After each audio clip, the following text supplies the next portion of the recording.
بسم الله والصلاة والسلام على رسول الله والحمد لله رب العالمين أما بعد السلام عليكم ورحمة الله تعالى وبركاته maanta waxaan ka hadli doonaa tawbada iyo qofku sidee buu ilaahay ugu toobad keeni karaa ka faa'iideyso wacan هلا مرحبا يا كرام الوجوه لكم تزدهي tawbadu waxa ay tahay in uu qofku ilaahay dambi dhaaf weydiisto dambi dhaafkana uu ka weydiisto dambi uu soo sameeyay uu rabo in uu ilaahay u dambi dhaafo dambigu haddii uu u dhaxeeyo qofka bini aadamka iyo ilaahay sida salaada oo kale qofka 3 shardi baa lagu xidhaa marka uu rabo in uu ilaahay u dambi dhaafo lambar 1 waxa ay tahay in uu qofku dambiga uu sameeyay uu faraha ka qaado lambar 2 in uu qofku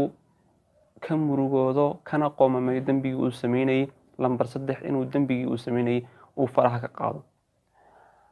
haddii uu dambigu u dhaxeeyo laba qof oo bini aadama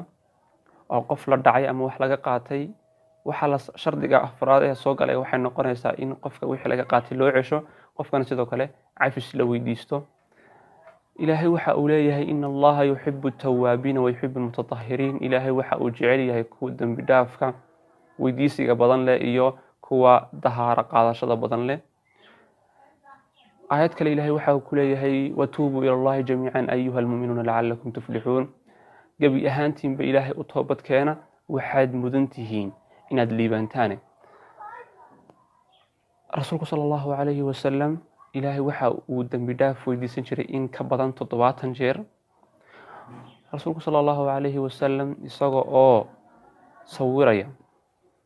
موقالك يسيدا إلهي أتشعليهي marka uu adoonku ilaahay dambi dhaaf weydiisanayo ilaahay waxa uu yiri ilaahay waxa uu ka farxad badan yahay marka uu adoonkiisu u toobad keeno nin safar ku jiray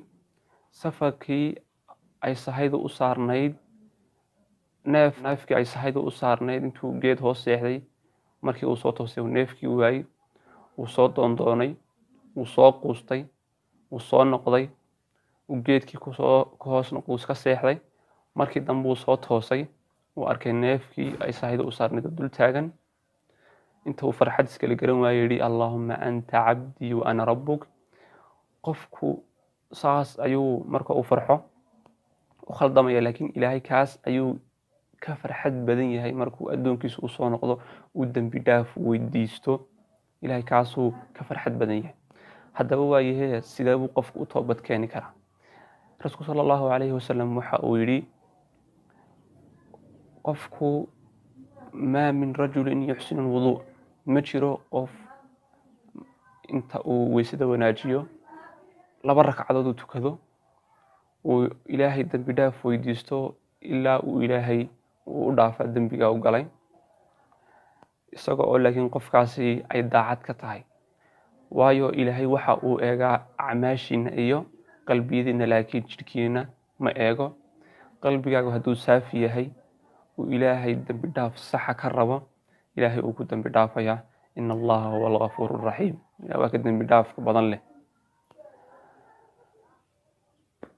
rasuulku sallallahu alayhi wasallam waxa uu leeyahay hadii uu qofku yiraahdo astaghfirullah alladhi la ilaha illa huwa al-hayyul qayyum wa atubu ilayhi ghafara allahu lahu wa la farra min zahf ilaahay uu dambi dhaafaa xitaa hadii uu dabada sii jeediyay iyadoo dagaal gaalada lagu jiro hadii uu baxsaday ilaahay uu dambi dhaafaa sallallahu ala sayidina muhammadin wa ala alihi wa sahbihi wa sallam dad fiidiyooga ajeclaatay hanaga la bakhaylina taabato subscribe sidoo kale like assalamu alaykum wa rahmatullahi ta'ala wa barakatuh